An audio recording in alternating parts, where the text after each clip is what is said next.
controlar quantas pessoas estão dispostas a tomar, porque ele controla quanto é a taxa de juros. E ele controla no curto prazo, porque no final das contas a taxa longa é risco. A taxa longa, ele começou um experimento de tentar controlar a taxa longa agora com o QE. Agora, é um mercado muito grande. Quantitative easing, alívio quantitativos. Nós vamos chegar lá. Eu tô fazendo um histórico para depois soltar a bola para você. Rapaz, caralho, como é que vocês não botaram esse cara para ser governador de São Paulo? Botaram um Tarcísio. Caralho, o cara que tinha acesso a Bolsonaro, rápido. Todo mundo, os militares, todo mundo gostava dele, velho.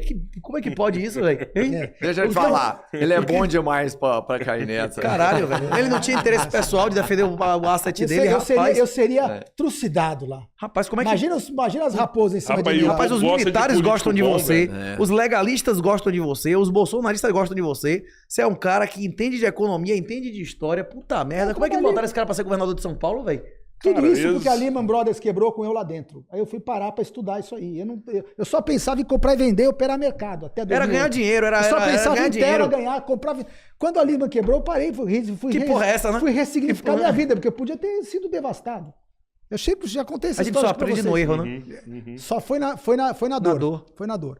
E aí, então, começou em 1933, os Estados Unidos e o mundo no meio da depressão, e os caras, como é que a gente vai expandir o crédito aqui? A gente sempre imprimir dinheiro, né? Porque o presidente já não era mais o Hoover, era o democrata Franklin Roosevelt, que tinha como ídolo dele na economia um sujeito chamado John Maynard Keynes, que escreveu no livrinho dele que o Estado era o agente, podia ser um agente de crescimento. Gasto público seria bom para... Que é a coisa que nós, como economistas clássicos, liberais e libertários, abominamos gasto público. Mas ele era um democrata, né? O Roosevelt não era um democrata, era progressista, esquerdista. Botou na cabeça dele, o Keynes era o economista, era o Joseph Stiglitz da época, era o Keynes. Todo mundo babava ovo nele. Os esquerdistas, né? Os esquerdistas. Os caras que eram considerados conservadores achavam uma abominação. Nós gostavam do Hayek e do... Isso, aquilo é uma abominação. Do Hayek e do von Mises. Só que naquele momento, o Hayek e von Mises explicam por que teve o crash. Só que aí veio aquela coisa assim, vamos imprimir dinheiro para salvar. Mas como eu vou imprimir dinheiro? A gente tem o lastro em ouro aqui, eu preciso de mais ouro se eu vou emitir mais moeda para emprestar para os bancos. De ouro e ferraram com todo mundo. Aí eles fizeram a primeira grande tungada. Primeira grande tungada que deram no mundo e quem tinha dólar como reserva de valor. Porque enquanto tem o lastro em ouro, é uma reserva de valor. Sim. E você vê, não tinha inflação igual a inflação. A inflação no mundo, de verdade, em dólar, começou a partir de 1932. Porque inflação não é preço. A inflação é do CPI, é do IPCA. A inflação é um fenômeno pura e simplesmente monetário. Aumentou a quantidade de moeda e crédito em circulação, se aumenta a inflação, independente do que... Para onde vai o preço das coisas é consequência. É para onde o mercado quer. Você aumenta crédito, aumenta volume de moeda em circulação, se o mercado quiser comprar imóvel, vai inflacionar o preço do imóvel. Se quiser comprar banana, vai inflacionar a banana. Vai para onde tem a oferta e demanda, onde tem a disposição do agente econômico aplicar aquele dinheiro. E quem pega o crédito primeiro é quem está ganhando, porque sai comprando as coisas antes de subir. Cantilionários. Exatamente. Isso tudo a gente vai concordar em muita coisa. E aí foi a primeira grande passada de perna. Foi o primeiro grande evento inflacionário. Mas porque não tinha caixa para... Deu a crise de 29. Não, eles queriam cobrir eles não tinham caixa. Não tinha. E aí, olha, bicho, agora eles primeiro compraram todo o ouro que existia em custódia corporativa, todo o ouro no banco. Eles fizeram a apreensão do até ouro. De 33 a 71, ter barra de ouro em casa nos Estados Unidos era crime. Era crime. Eles dava 10 anos de cadeia. Mas aí eles começaram a gostar da coisa. Igual vai ser com o Bitcoin daqui um dia. Não, peraí. A gente vai entrar depois. Tá. Isso é um risco, mas não estou dizendo que vai. Pode ser, pode não ser. Eles podem desenvolver outra teoria depois que tiver. Mas isso tem eventos para chegar nesse risco que eu não sei se é real. Eu acredito que até 2033 eles vão fazer exatamente o que eles fizeram com o ouro em 33. Eles podem fazer uma apreensão. Não, apreensão não. Desapropriação iminente também. Dizer, não é ilegal, tem precedente, você recebeu a cotação do dia em dólar. Só que a cotação do dia seguinte vai ser 10 vezes mais. Inclusive com o ouro. Com o ouro eles podem fazer. Mas é isso. É porque o Bitcoin hoje, se eles fizerem isso, agora, eles já botam mais Bitcoin no bolso do que ouro. Tem mais Bitcoin em custódia corporativa do que ouro. O ponto não dá para fazer isso hoje, porque não tem quantidade de Bitcoin suficiente para tudo que tem de dinheiro circulando no mundo. E não vai ser assim também, porque o que tem de dinheiro circulando no mundo está sujeito a o que aconteceu em 29. Nós vamos chegar lá. Aí você teve sucessivas desvalorizações. Isso tudo porque você teve a Segunda Guerra, precisou de dinheiro, sucessivas desvalorizações. O governo americano emitiu dívida para pegar o dinheiro do povo para financiar a Segunda Guerra. Tinha os war bonds, né, os títulos de guerra. Depois de 45, os Estados Unidos continuou botando dinheiro para reconstruir a Europa, Japão, não sei o quê. Precisou de mais crédito e foram fazendo desvalorização até que chegou num momento, na década de 60, no final da década de 60, o próprio Estados Unidos bateu a capacidade ociosa dele e não conseguia produzir mais nada. Estava na tampa. E aí você começou a ter uma inflação mundial.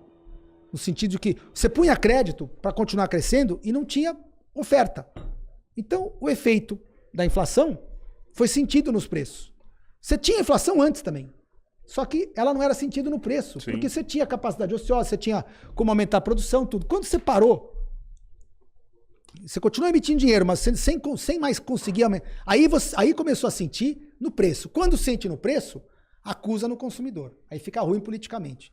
Você pode ter 10 anos de inflação que vai para um monte de coisa e não vai para preço. Você está gerando inflação no mundo, tá desvalorizando a moeda, só que como não está indo no preço da cesta básica, você continua roubando as pessoas sem elas perceberem. Quando bate na capacidade ociosa e começa a dar efeito na inflação, como deu na década de 70, que você teve crise do petróleo, crise do sei o quê, inflação de 2 dígitos nos Estados Unidos, feio, aí politicamente, o custo de emitir dinheiro começa a ficar caro. O que ele está mencionando aqui chama efeito Cantillon.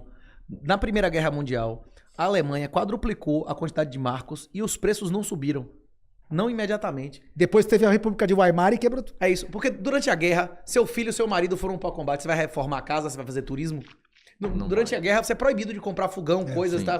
Então você não tem como gastar o dinheiro. Exatamente. Agora, na hora que acabou a guerra, meu irmão... E lá eles imprimiram... E lá eles imprimiram dinheiro de papel. Por isso que você teve hiperinflação. Igual o dinheiro sem duration. Quando todo o dinheiro é circulável imediatamente, então você pode gerar o fenômeno da hiperinflação. Tá? Igual aconteceu no Brasil, quando você tinha inflação alta aqui, porque o dinheiro não tinha prazo.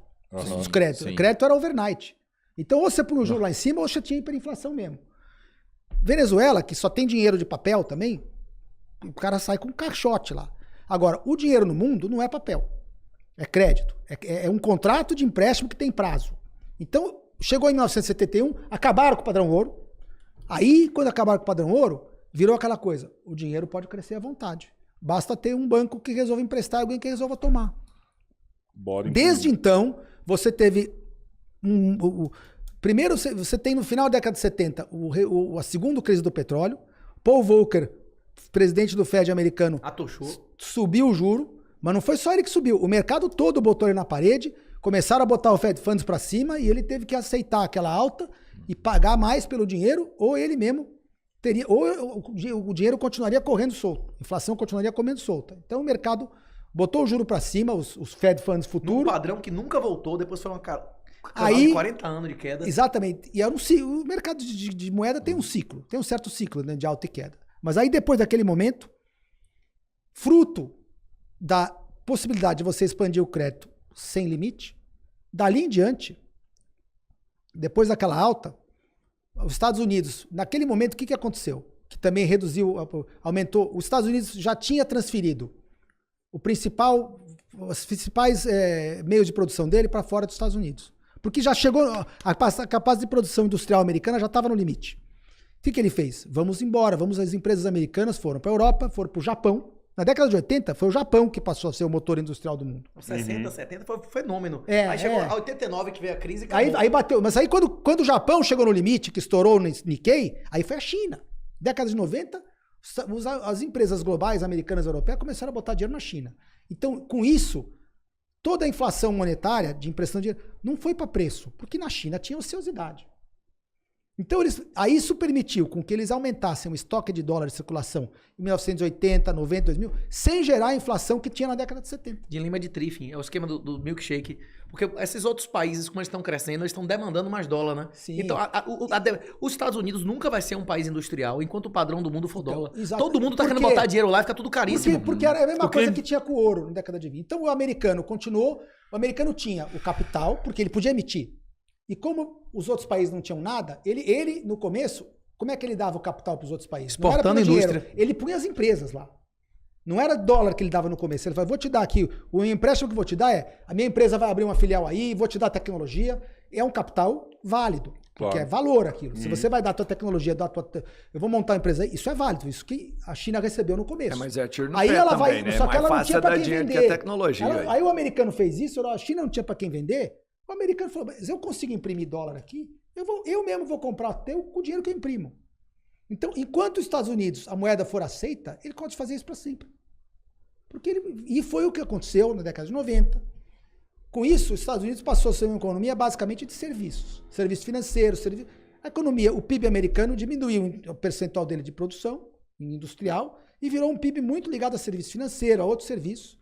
Enquanto isso, o PIB industrial do mundo passou a ser China, Japão ainda tem, China e outros países, com dinheiro americano no começo e com a demanda americana. O chinês vai vender, ele precisa que o americano compre, senão não zera a conta. E aí fica muitos dólares de posse nos bancos centrais asiáticos e não sei o quê, e os Estados Unidos devendo, só que devendo na própria moeda. E toda vez que tem que pagar, ele cria dólar. Cria dólar para pagar. Faz dólar. E quando é tesouro americano, ele não paga, ele emite outra dívida, vende para alguém, pega aquele dinheiro e paga aquela. Vai fazendo ciranda, porque a moeda dele é aceita. Por que a moeda dele é aceita?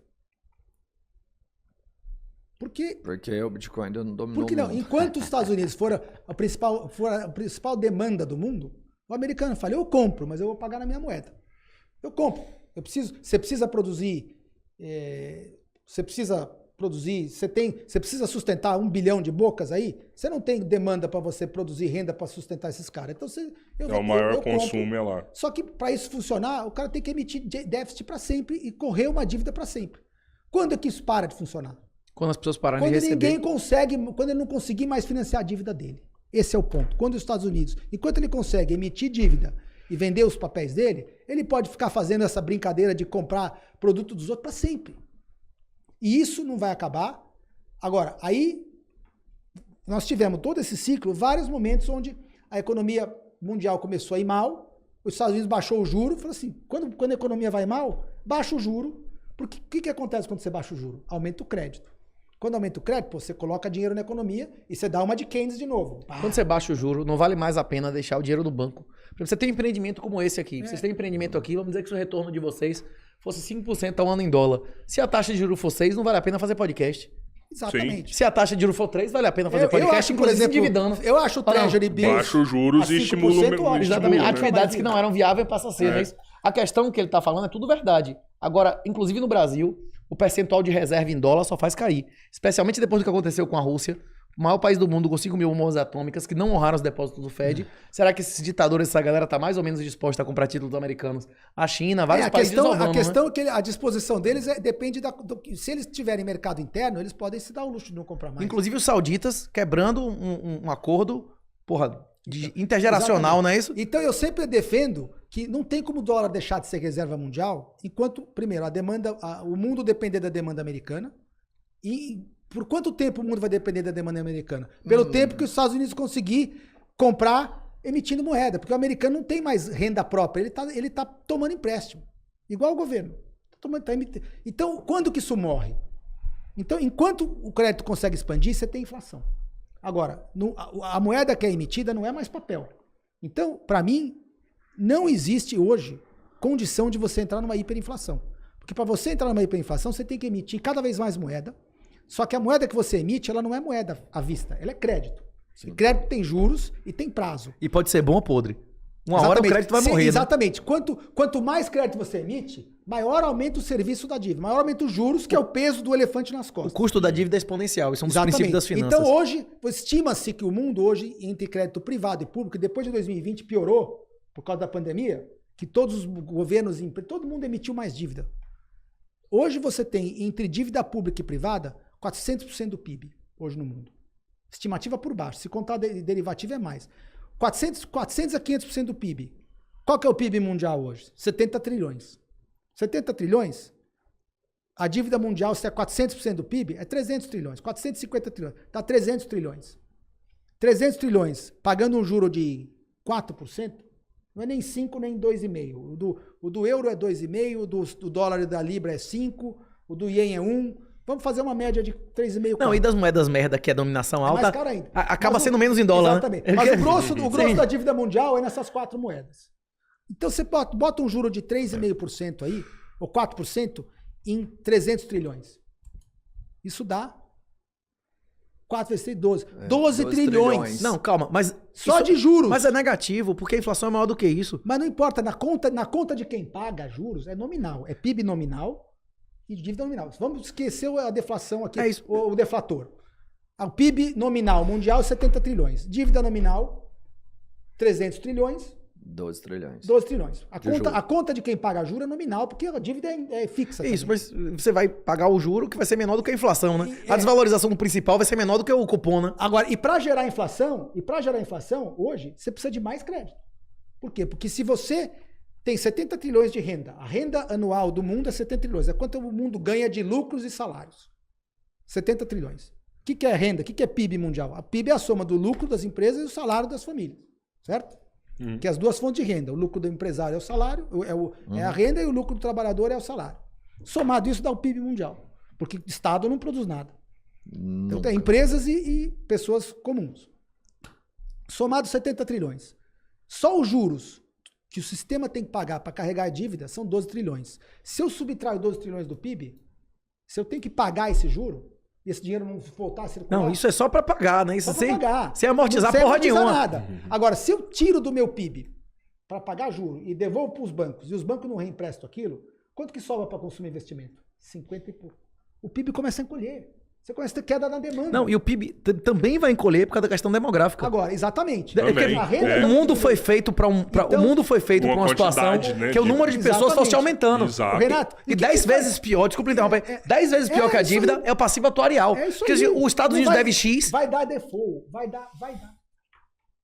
Então, a hora que você falou, eu queria te parar nessa hora. Se os bancos não reemprestarem, pelo menos os 12 trilhões que eles recolheram de juro, não existe poder de compra no mundo para sustentar a demanda. Porque de 70 trilhões, você não vai ter nem 50 e nem 60 vai para o consumo, porque você tirou 12 para o banco. Então o banco tem que reemprestar esses 12.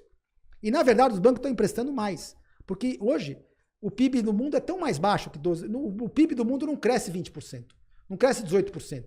De 70 trilhões, você teria que crescer de 70 para 83 para você poder Não, pagar o e juro. sem aumentar a dívida que você está dizendo. Essa sua projeção é sem aumentar a dívida. Sem Só aumentar a pra pagar dívida. juro.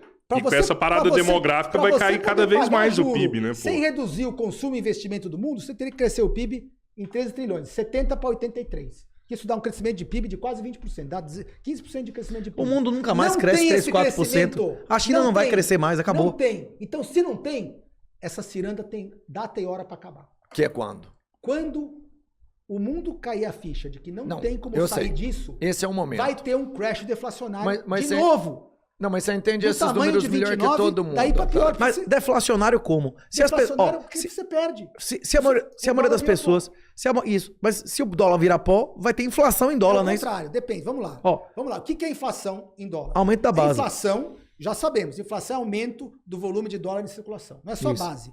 É todas as moedas. É M1, M2. O que gera inflação? Não é só M1. É o crédito. Não, mas são as bases, são bases, sim. Todas as bases. Sim, os agregados. Todos os agregados monetários. Que isso você pode achar, inclusive, nos sites do Federal Reserve, dos bancos centrais europeus, você soma aquilo. Quando você tem redução do volume de dinheiro em circulação, você tem deflação, não é inflação. Quando que isso aconteceu na história? Na década de 30. Se você tem... E o dólar vai perder valor. Mas como é que é a perda de valor do dólar durante a inflação? É o dólar perdendo valor contra Produtos, todos não os contra produtos. outras moedas. Agora, não é só contra as moedas. E se ele perde valor contra ele mesmo? Uma coisa, eu vou dar exemplo, a diferença da perda de valor da inflação com a deflação. A perda de valor da inflação é você ter $1 e você comprar menos com ele, porque os preços subiram. E sabe qual que é a perda de valor da deflação? É você ter $1 tomado do teu bolso, você não tem mais. Sumiu. O dólar evaporou. Você tinha uma conta no banco, como deixou de existir? Então, E não o rolou teu nada. dólar, Sumiu o dólar. O teu dólar perdeu o valor quê? contra ele mesmo. Entendeu? Porque é um crédito. Você tinha dinheiro no banco, o banco quebrou. Exatamente, Você tinha sumiu o bônus, dólar. Você tinha um bônus do governo tal, o governo vai te dar, Desonrou. vai te dar um Você tem o vai te- eurodólar de um vai te contrato dar que foi desonrado, vai te dar acabou. compulsório. Não vai te pagar, já era. Então, você Deflacionário, porque perdeu. parece que os créditos vão Ou ser seja, desonrados. Nesse cenário deflacionário, o dólar perdeu valor contra ele mesmo.